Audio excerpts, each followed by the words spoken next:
Puji Tuhan, Shalom Bapak Ibu, Saudara yang diberkati Tuhan dimanapun saja berada.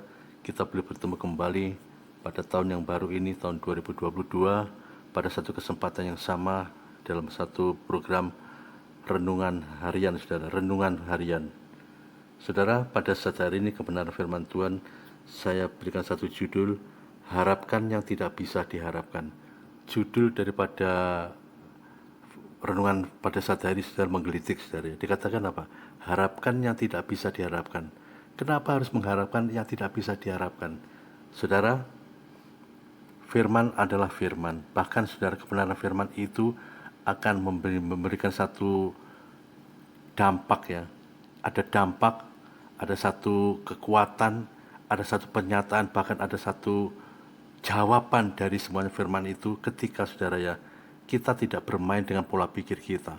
Kita tidak bermain dengan apa yang menjadi pikiran kita selama ini, saudara. Artinya, saudara, kita harus mengkosongkan pikiran kita.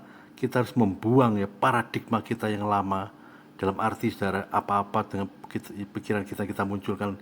Kalau kita mengendulkan semuanya itu, membuang semuanya itu, maka, saudara, pikiran Kristus, pikiran Allah itu akan memasuki dalam pikiran kita. Dan pikiran Kristus itu yang menuntun kita, bahkan saudara, dikatakan judul tadi, harapkan tidak bisa kita harapkan akan terwujud. Itu sebabnya pada saat hari ini jangan kita tuh membatasi kuasa Tuhan dengan pikiran kita secara pribadi. Tetapi mari batasi pikiran kita tuh, saudara, dengan pikiran-pikiran Kristus, supaya apa? Tidak muncul, saudara, paradigma kita, tidak muncul keakuan kita, tidak muncul ide-ide kita sebelum firman itu memenuhi pikiran kita secara pribadi. Saudara, mari kita sama-sama lihat dalam kebenaran firman Tuhan di dalam 1 Korintus 29.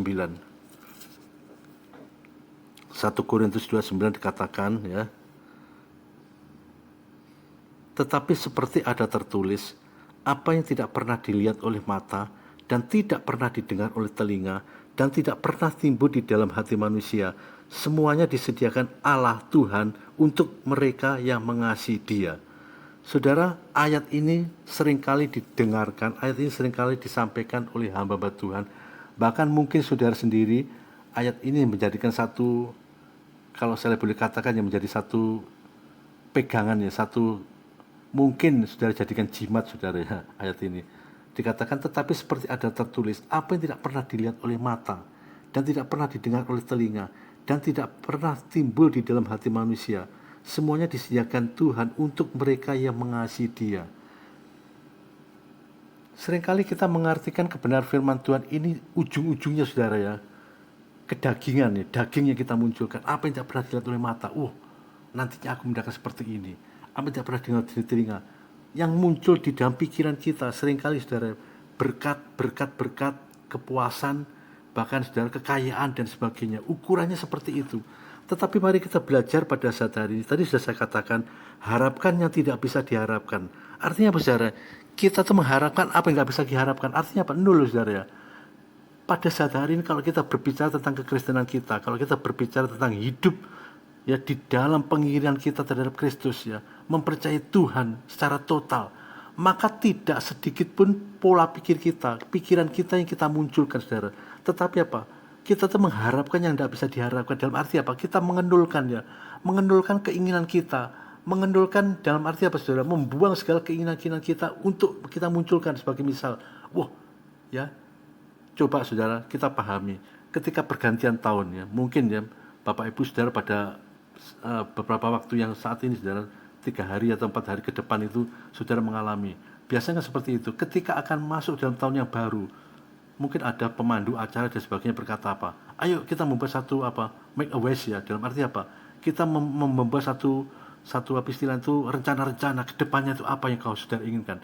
Perhatikan, saudara ya, berapa banyak ketika kita ya diberikan kesempatan untuk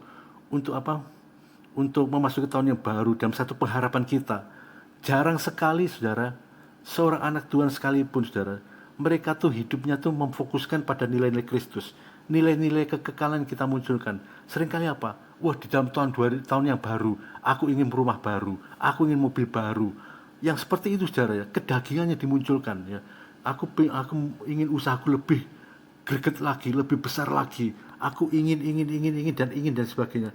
Tetapi begitu sedikit sekali saudara, mereka bisa memunculkan ya pikiran Kristus di dalam setiap mereka make a wish ya, dan memiliki satu pengharapan ke depannya. Pada saat ini kita belajar, mari saudara, harapkannya tidak bisa diharapkan. Kalau saudara mengharapkannya tidak bisa diharapkan, artinya saudara, kita tuh hopeless, tidak ada apa-apanya. Tetapi percayalah di dalam Tuhan. Tadi kebenaran firman Tuhan dikatakan dalam 1 Korintus 2:9 dikatakan apa? Apa yang tidak pernah dilihat oleh mata dan tidak pernah didengar oleh telinga dan yang tidak pernah timbul di dalam hati manusia, semuanya disediakan Tuhan untuk mereka yang mengasihi Dia. Apa yang tidak pernah dilihat oleh mata dan tidak pernah didengar oleh telinga dan tidak pernah timbul di dalam hati manusia, semua disediakan Allah untuk mereka yang mengasihi Dia. Artinya saudara ya, artinya apapun yang menjadi pergumulan kita, apapun yang menjadi bagian daripada yang kita inginkan, ketika kita tidak berkata-kata, ketika kita mengendulkan pikiran kita dari segala kemauan-kemauan seperti itu, Tuhan itu ada saudara, Tuhan itu tahu apa yang tidak pernah dilihat oleh mata dan tidak pernah didengar oleh telinga, apa yang tidak pernah dilihat oleh mata. Sebagai misal saudara ya, saudara menginginkan rumah yang baru, dulunya tuh rumah yang kontrak saudara ya, mungkin dalam keterbatasan yang ada yang sudah alami pada saat itu, saudara mengalami seperti itu. Tetapi saudara, ketika kita mengendulkan ya pikiran kita, tidak muluk-muluk, tetapi kita tetap menaruh pengharapan kita pada Kristus. Dalam arti apa saudara? Kita tidak memunculkan pikiran kita, aku harus begini, aku harus begitu. Kalau saudara dan saya sudah berbuat seperti itu, aku harus begini, aku harus baru, harus dan harus. Artinya saudara tidak memunculkan ya kekuatan Tuhan sepenuhnya di dalam hidup saudara, di dalam pikiran saudara. Tetapi saudara sudah melakukan sesuatu ya, artinya saudara, istilahnya sudah, kalau boleh dikatakan ya, di dalam ya konteks rohani saudara itu sudah menggurui Tuhan ya. Saudara sudah, kalau saudara boleh katakan juga saudara, kita sudah mendikte Tuhan. Ya, belum apa-apa saudara seperti ini, saudara seperti itu. Padahal firman Tuhan mengatakan apa? Kebenaran firman Tuhan juga mengajarkan apa? Jadilah kehendakmu di bumi seperti di surga. Mari saudara ya, pada saat hari ini harapkannya tidak bisa diharapkan. Artinya berikanlah pikiran kita itu dengan pikiran yang kosong supaya apa? Pikiran Kristus masuk dalam pikiran kita. Dan ketika pikiran Kristus dengan ide-idenya Kristus ya, rencana Kristus masuk dalam pikiran kita, di dalam hidup kita, otomatis saudara, kita bisa mengeluarkan ide-ide itu, rancangan Tuhan itu yang kita lakukan dan kita kerjakan. Dan kalau saudara bisa melakukan seperti itu, maka apapun yang kita lakukan pasti berhasil dan sukses. Dikatakan yang tidak pernah dilihat oleh mata dan tidak pernah didengar oleh telinga dan tidak pernah timbul di dalam hati manusia, disediakan Tuhan untuk mereka yang mengasihi Dia.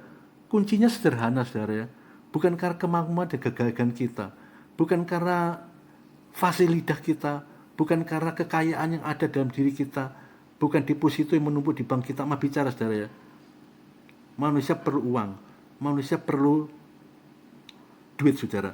Tetapi jangan pernah kita tuh didikte ya, kita tuh istilahnya itu diperintah dengan uang itu saudara. Tetapi mari kita bisa memerintah uang itu untuk supaya kita tidak menjadi hamba uang itu. Dan kita bisa saudara hidup dalam kebenaran Tuhan secara total. Karena tegas nanti dikatakan apa yang kita butuhkan, apa yang kita perlukan selama ini, itu sudah disediakan Tuhan pada mulanya. Itu sebabnya jangan pernah ada kekhawatiran, jangan pernah ada segala keraguan-raguan, bahkan jangan pernah ada segala Tuhan kok begini kok hidupku. Tuhan, apalagi kita memberikan satu dalam memasuki tahun yang baru, harapan kita tuh istilahnya tuh, kalau orang Jawa mengatakan apa? Murko ya. Murko dalam arti apa? Itu kalau murko itu dalam arti saudara sudah kelewat batas seperti itu. Tetapi mari kita sadar saudara, Alkitab mengajarkan dalam 1 Korintus 2:9 dikatakan apa yang tidak pernah dilihat oleh mata, apa yang tidak pernah kita lihat selama ini, mungkin saudara ya, kita tidak pernah melihat, rumah ini bagian milikku, rumah yang baru ya, dulunya rumahku sempit, dulunya rumahku di kampung dan sebagainya, dulunya pekerjaanku tidak seperti ini, dulunya aku bukan sebagai seorang direktur, dulunya aku bukan sebagai seorang pimpinan, dulunya aku bukan seorang apa istilahnya dipakai dalam satu gereja ya, sebagai worship leader, sebagai pelayan firman dan sebagainya. Dulunya aku masih begini, tetapi kenyataan saat ini seperti ini. Karena apa saudara, kita tuh kalau kita belajar untuk mengendulkan diri kita ya, keegoisan kita, kemampuan kita ya, apa yang kita nulkan, kita buang semuanya itu dan kita buat nul. Percayalah saudara ya. Judul renungan firman Tuhan yang saya sampaikan, harapkan yang tidak bisa diharapkan itu akan terjadi, saudara. Keterbatasannya pernah kita alami sekalipun, saudara. Ketidakmampuannya pernah kita yang kita rasakan sekalipun, Tuhan sanggup untuk mengubah semuanya itu. Karena apa? Kita tidak memanipulasi firman, bahkan kita tidak hidup di dalam keangkuhan, kita tidak hidup di dalam segala kesombongan kita, keegoisan kita. Tetapi yang muncul apa, saudara?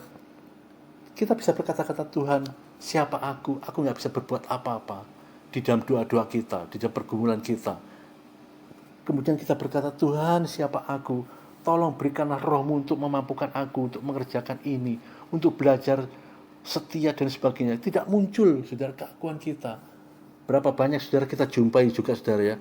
Orang-orang yang dipakai Tuhan ya, masih cuma sebatas levelnya, kalau saya berkatakan level 1.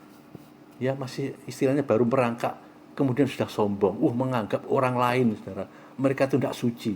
Orang lain yang rekan sepelayanannya dianggap itu orang yang nggak suci, karena tidak hidup dalam kebenaran firman.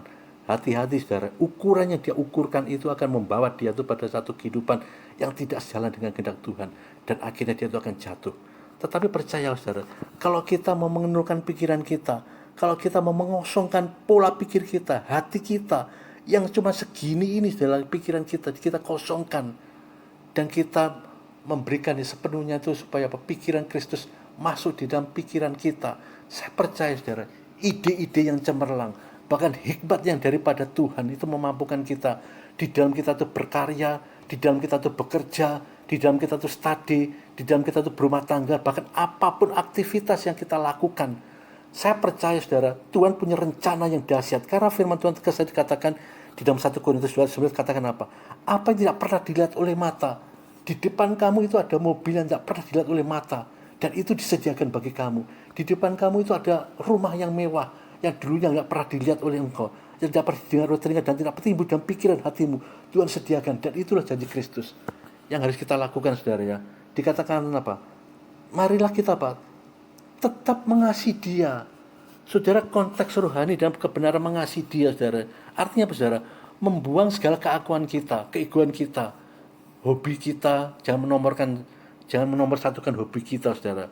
Mengasihi dia itu dalam arti apa, saudara? Kita membuang, saudara, mungkin kesenangan kita secara dunia, kesenangan dunia kita buang, dan kita tetap memiliki satu prioritas ya, mengasihi Tuhan dengan apa adanya, dengan tulus hati, tanpa motivasi yang lain.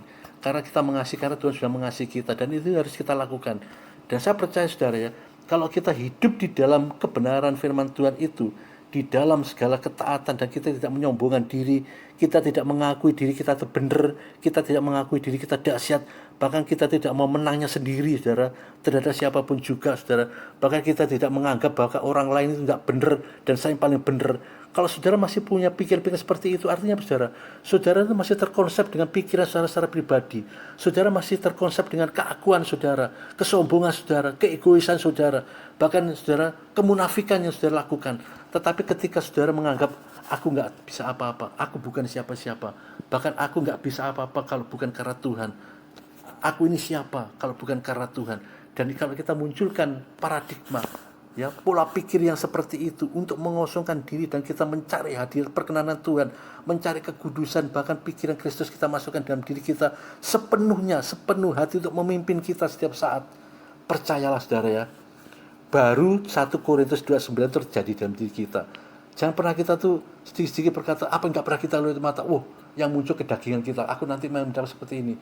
Tidak, saudara. Kalau saudara tidak mengasihi Tuhan, maka kebenaran firman Tuhan itu tidak terjadi pada kehidupan saudara dan saya. Tetapi ketika kita hidup di dalam firman Tuhan, saudara, maka saudara, seringkali kita akan membalik, saudara ya.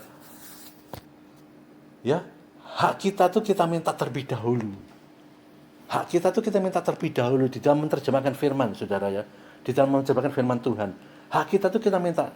Boleh dikatakan dalam 1 Korintus tadi 2:9 katakan, apa nggak pernah kita lihat oleh mata, ini kan hak kita, saudara ya, dan tidak pernah didengar oleh telinga, dan tidak pernah timbul dalam hati. Ini kan kalau kita konsep dan pikiran kita itu kan berupa segala berkat yang kita terima, ya, kedahsyatan kuasa Tuhan yang kita alami, seperti itu, kesembuhan dan sebagainya kita alami. Tetapi saudara ya, kita seringkali membalik, haknya itu kita minta dulu. Tetapi yang Alkitab ajarkan saudara ya, kebenaran firman Tuhan mengajarkan apa? Jangan hak terlebih dahulu yang kita minta, tetapi mari apa? Kewajiban kita, tanggung jawab kita sebagai anak-anak Tuhan, sebagai murid Kristus, apa yang kita lakukan? Saudara, Alkitab mengajarkan apa? Bagi mereka, untuk mereka yang mengasihi Dia.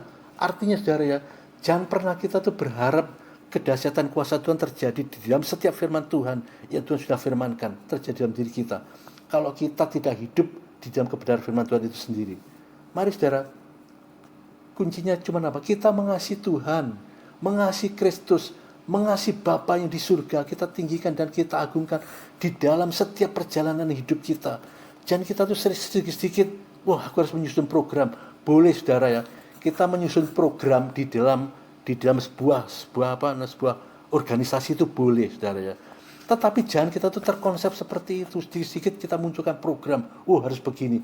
Tetapi sadari saudara, kalau kita sudah dipimpin oleh Roh Kristus, hikmat Tuhan ada dalam diri kita, pengertian-pengertian Allah itu ada di dalam pikiran kita, maka yang muncul apa saudara? Program-program daripada Kristus, program-program daripada Tuhan Yesus sendiri saudara, untuk menjadikan gereja kita berkembang, perusahaan kita maju dan sebagainya, apapun yang kita lakukan maju saudara.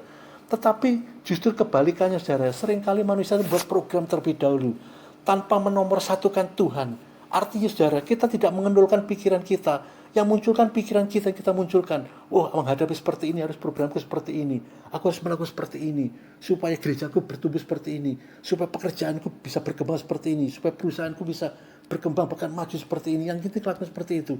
Tetapi tidak saudara, Alkitab mengajarkan tadi apa? Untuk mereka yang mengasihi Dia, baru apa yang tidak pernah kita lihat oleh mata dan tidak pernah dengar oleh telinga dan tidak pernah timbul dalam pikiran dan hati manusia, Tuhan sediakan.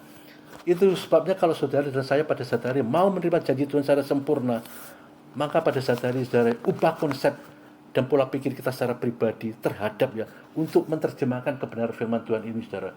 Tetapi mari saudara, kita melakukan ketaatan, kita hidup untuk apa? Mengasihi Kristus. Itu yang kita lakukan sepenuh hati. Dengan segenap hati apapun yang kita lakukan, tetap saudara, kita mengenulkan pikiran kita tetap mengosongkan diri kita sepenuhnya, nol. Dan saudara sampai titik nol sekalipun, bahkan mungkin sampai minus sekalipun. Untuk apa saudara? Menerima janji Tuhan itu untuk memposisikan Kristus supaya masuk dalam pikiran kita, supaya Kristus masuk dalam hidup kita, memimpin kita sepenuhnya, supaya jalan hidup kita itu selamat, tidak melenceng ke kanan, tidak melenceng ke kiri, tetapi pada relnya, sehingga apa? Sampai pada satu kehendak Tuhan yang sesungguhnya. Dikatakan saudara ya, rancangan Tuhan itu sempurna, masa depan yang penuh dengan pengharapan, dan itu yang terjadi kalau kita hidup mengasihi Kristus.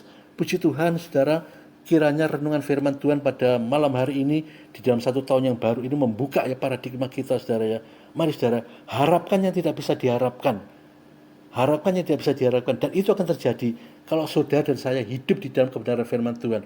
Kalau saudara dan saya melakukan dan mengasihi Kristus, mengasihi Yesus dengan apa adanya, dengan secara totalitas. Puji Tuhan, Tuhan Yesus memberkati kita semua. Shalom, amin.